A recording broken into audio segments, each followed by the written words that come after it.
Hey, Mark Meldrum, Meldrum's Monster Garage, and we're out here working on the 70 Chevelle 454 today. And as you can see, we're coming along, and I'd like to talk about a couple things here. And one is, hey, just so you know, Meldrum's Monster Garage is by no means a professional restoration shop. We're just a bunch of guys hanging out and trying to build Chevelles the best we can.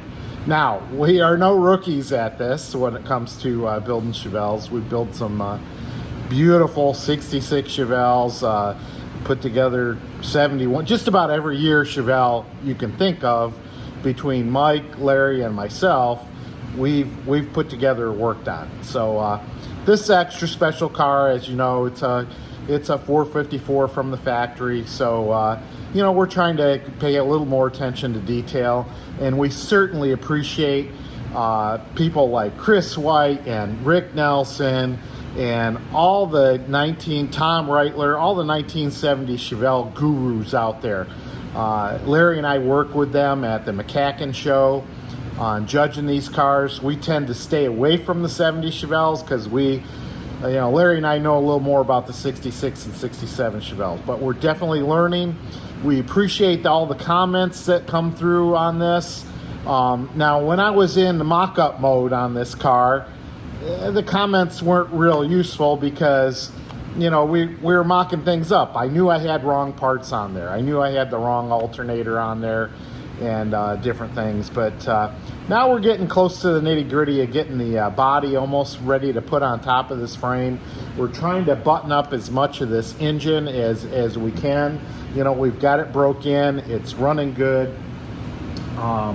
We sent the bell housing out and the intake manifold out and the alternator out. We don't have the alternator put together yet, but we send it out for a tumbling process, which is supposed to put the right factory finish on it, but I don't know, we kind of missed excuse me.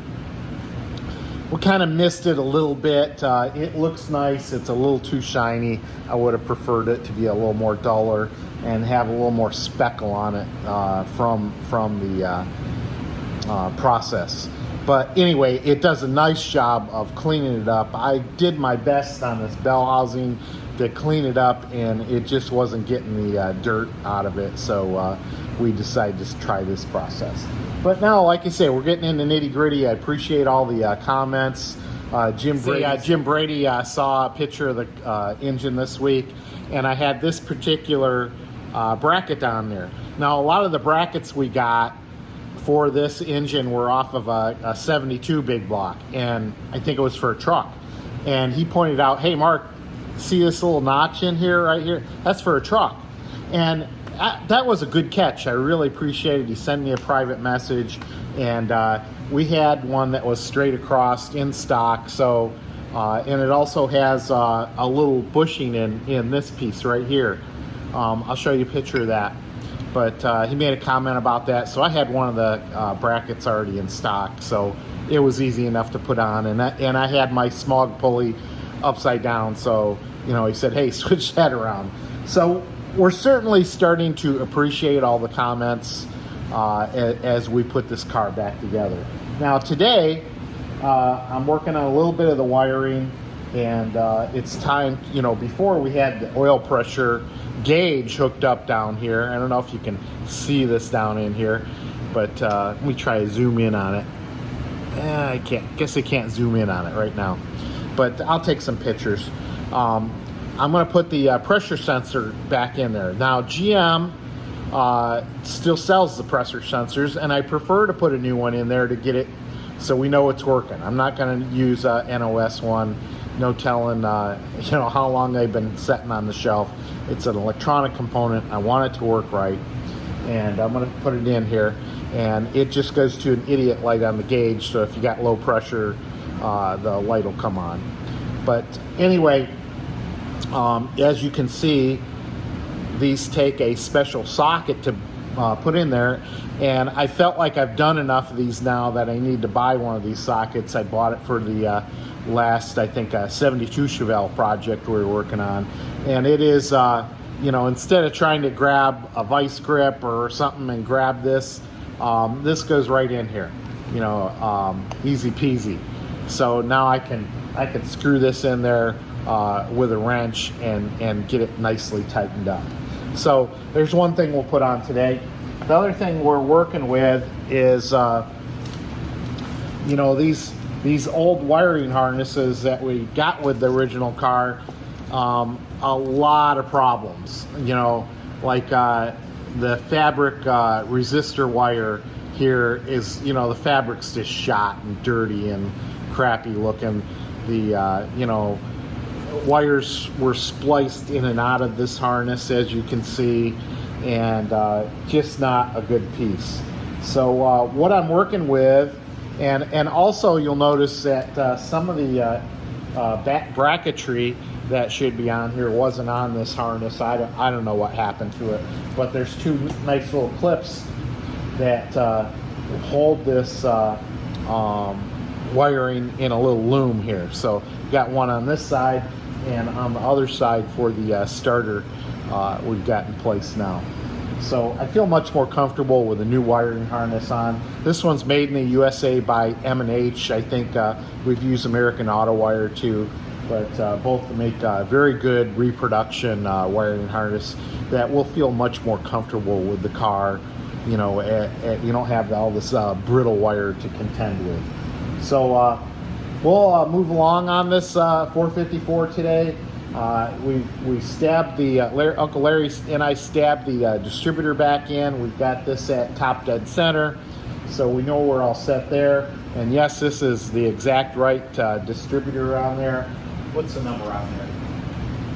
437 is stamped on there, so it's correct for the 454. We've got a nice Delco coil on there. Of course, we've got our carb, you know, totally restored and whatnot, and we use that on the break-in.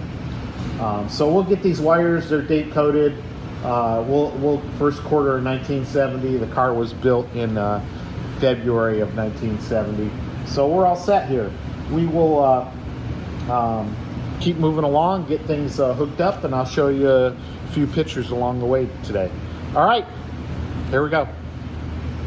All right, so now you can see we've got this pressure sensor in there, and as you can see, these connectors have to go on a certain way, so you're going to match it up because it's kind of oblong, and you're going to push it in there and then make sure this rubber seals all the way around.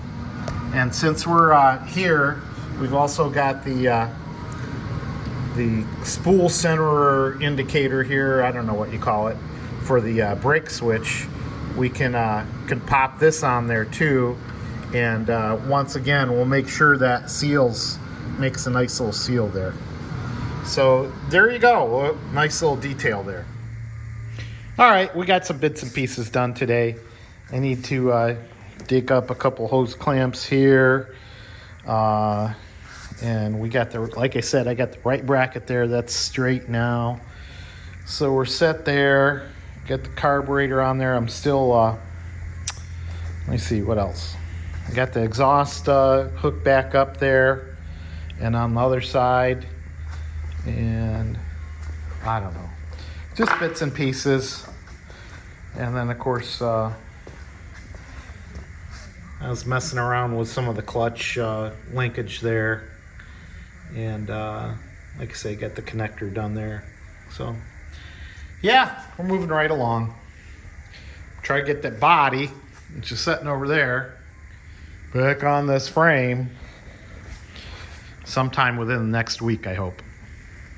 All right, Mark Meldrum, Meldrum's Monster Garage, over at Ely's Garage. See ya.